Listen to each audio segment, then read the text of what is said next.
we made it through 2020. I know for many of us in the fire service, it was an exhausting and a growing year. One thing I think we all realized, hopefully, is that health, family, social interactions are not to be taken for granted. The good news is that it is 2021 and it's looking to be a more promising and hopefully healthy year. It's a new beginning. We should have and hopefully have some of these family gatherings, these social interactions throughout the year. The question I ask you, however, is, are you ready for those interactions? Did your health and fitness take a break during the pandemic? Did you gain some weight?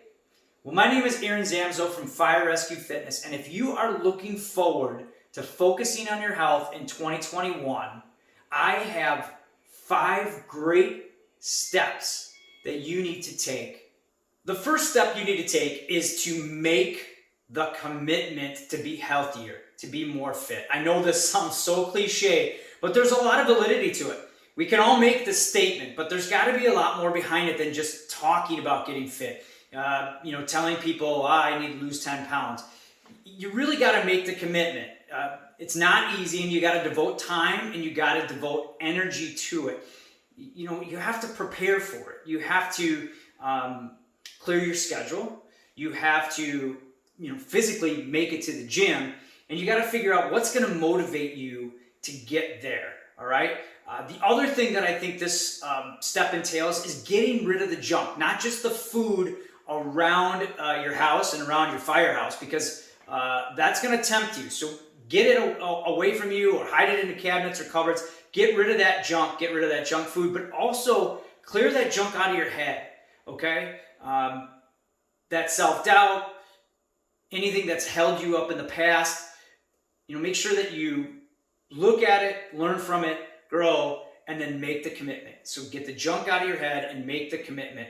Make sure that you have your gym bag packed, your clothes picked out, and even buy some new shoes. The second step you need to take is to evaluate your current fitness and health situation. This is the perfect time of the year to make sure that you are 100% honest with yourself. A lot of times I think we in the fire service like to think that we are a vision of our former selves, meaning I haven't really gained that much fat, I've gained more muscle. I've heard that numerous times. But I really believe that in order to make a lasting change, you've got to understand where you're coming from. So look at the mirror, take a look on the scale. I really think that body composition is a great indicator of your health and fitness. You can find ways to track your body composition now, either online or through other trainers, and even through scales. But make sure that you evaluate where you are. This is also a great time of the year to get your annual medical, do a cancer screen, understand what your blood pressure is, your cholesterol numbers. Take all that data and formulate where you are and really be honest with yourself.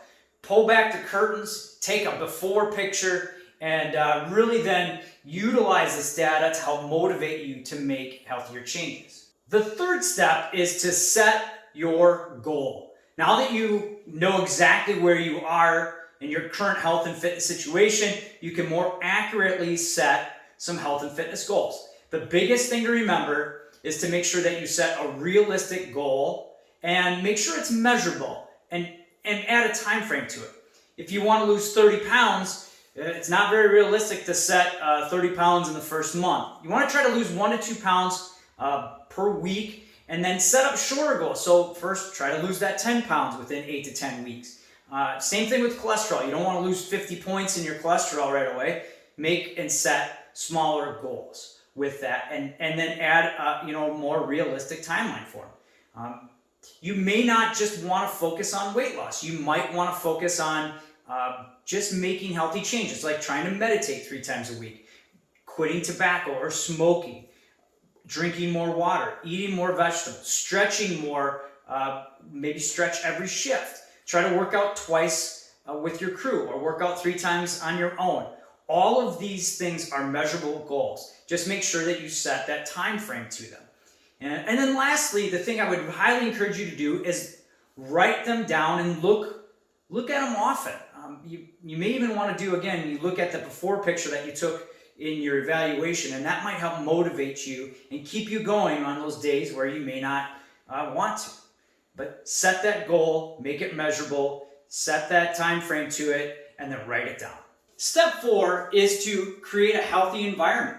You want to encourage others around you to improve their health. If you're cooking at home or you're cooking in the firehouse, make sure that you always have a healthy option available. Make sure there's always a vegetable or a salad there. Recruit a workout partner. It could be a significant other or members of your crew. Create a challenge. Firefighters like to challenge each other. They were up for a challenge. So, maybe throw some money on the table or just a verbal challenge within the firehouse or within your crew. If you want to make healthy changes, hang out in healthy places like a gym. Make sure you change your environment in your kitchen. If you have a bunch of junk food laying around, make sure you get rid of that. In the firehouse, I like to take all those sweets and treats and I put them up in the cabinet and cover. Now, I'm not the guy who throws them away, but it's really surprising to see people's responses when they have to actually physically go to the cabinet to get them out, right? Replace those with some grapes and some celery, maybe a little bit of peanut butter, and change your environment. Make sure it's a more healthy one. This is really going to help you in the later months as you, sometimes get a little bit tempted. And step 5 is to evaluate your plan and progress every 30 days.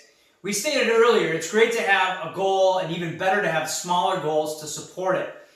If you really want to improve your health and fitness, you got to understand that it takes time and that it's a journey. So make sure you evaluate your progress. Reassess whether your program is working, whether your nutrition is working, whether your environment is really changing, becoming more healthy. Make sure that you take a look every 30 days. Make changes if you need to, and then really, this is very important, is celebrate your progress.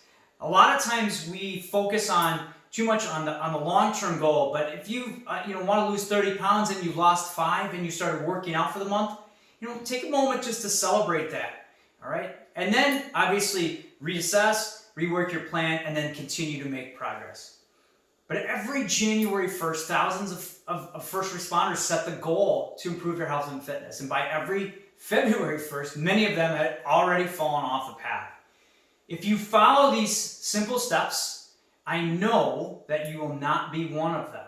Make the commitment, determine your starting point, set your goal, create your healthy environment, continually evaluate where you're going, and I guarantee you will see results and make 2020 a healthier year.